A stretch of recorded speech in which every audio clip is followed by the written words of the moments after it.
Hello guys, this is V Media. Hope you all are doing very well.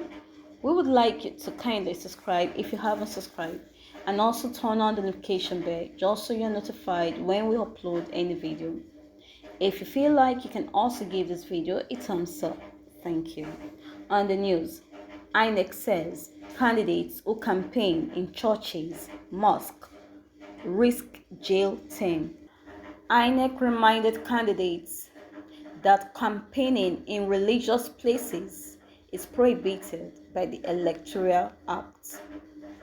The Commission asked parties to strictly abide by the provisions of the Electoral Act to avoid sanctions as stipulated by the Act. This is coming exactly 1 month to the commencement of campaigns for the Presidential and National Assembly elections. Recall that the Commission had fixed September 28 for the commencement of campaigns for the Presidential and National Assembly, while the elections would hold on February 25, 2023. Inec issues warning. Relying on Section 92 of the Electoral Act 2022, Inec National Commissioner and Chairman of his Committee on Information and Voter Education, Mr. Festus Okoye, explained to The Punch that the law expected political campaigns to be civil and devoid of abuse.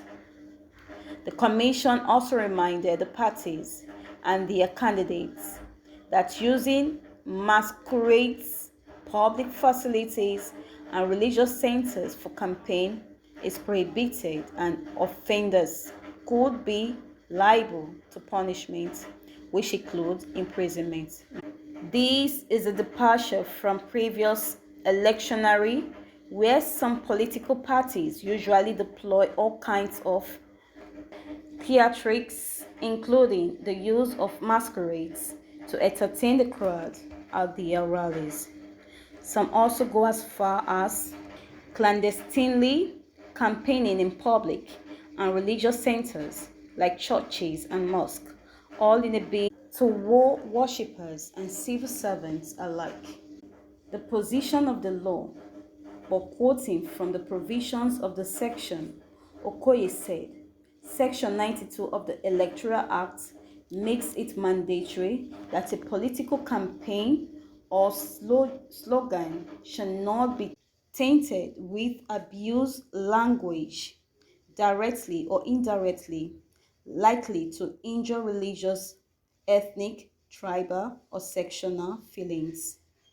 Therefore, abusive, intemperate, slanderous, or base language or insinuation or innuendos designed or likely to provoke violent reaction or emotions shall not be employed or used in political campaigns.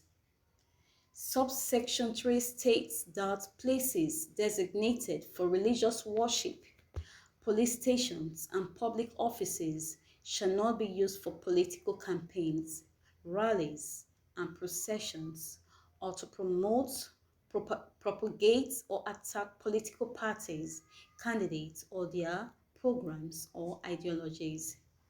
Masquerades shall not be employed or used by any political party, aspirants, or candidates during political campaigns or for any other political purpose. Please, if this is the first time here, you can kindly give us a thumbs up. Thank you. Possible imprisonment.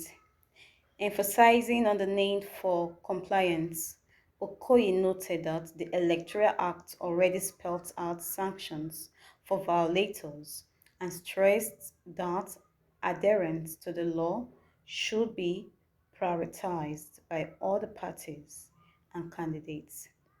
What the law says.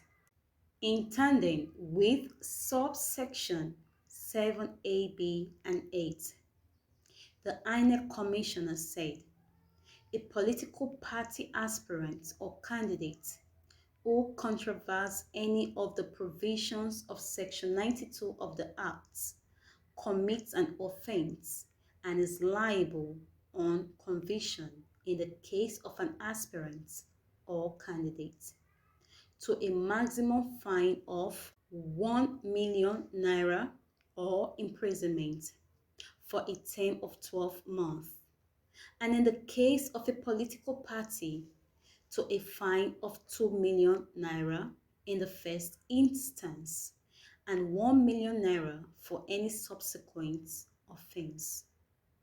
A person or group of persons who aids or abets a political party, an aspirant or a candidate in organizing or equipping any person or group for the purpose of enabling them to be employed for the use of display of physical force, commits an offense and is liable on conviction to a fine of 500,000 naira or imprisonment for a term of 3 years or both. The resolve of the Independent National Electoral Commission to transmit election results electronically and collate the same manually in 2023 has obviously fueled the recent public apprehension about the integrity of the next general election. The chairman of the Independent National Electoral Commission, Inec, Professor Mahmoud Yakubu, recently stirred the hornet's nest when, while addressing a delegation of Media Trust Group in Abuja, he explained the resolve of the Commission to transmit election results electronically and collate the same manually. Yakubu's dialectical use of electronic transmission of election results and manual collation of election results led to public uproar against the Commission. For the civil society, the Commission was just testing the waters of electoral manipulation ahead of the presidential and federal legislative elections slated for February 25th, 2023, as well as the governorship and state legislative elections scheduled for March 11th, 2023, which they threatened to resist vehemently. Like other civil society actors, the Civil Legislative Advocacy Center specifically warned against ploys by some powerful political actors who it's alleged often preyed on the weak electoral process to secure votes through electoral frauds, vote buying, multiple voting, money laundering, and vote forgery.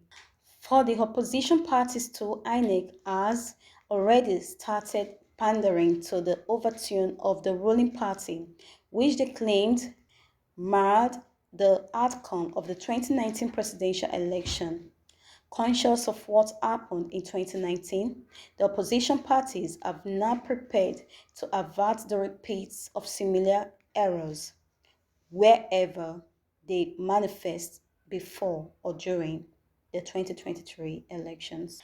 The presidential candidate of the PDP, Alhaji Atiku Abubakar, also felt uncomfortable with the way Yakubu modeled up the use of the electronic transmission of election results on the one hand and that of the manual collation of election results on the other hand.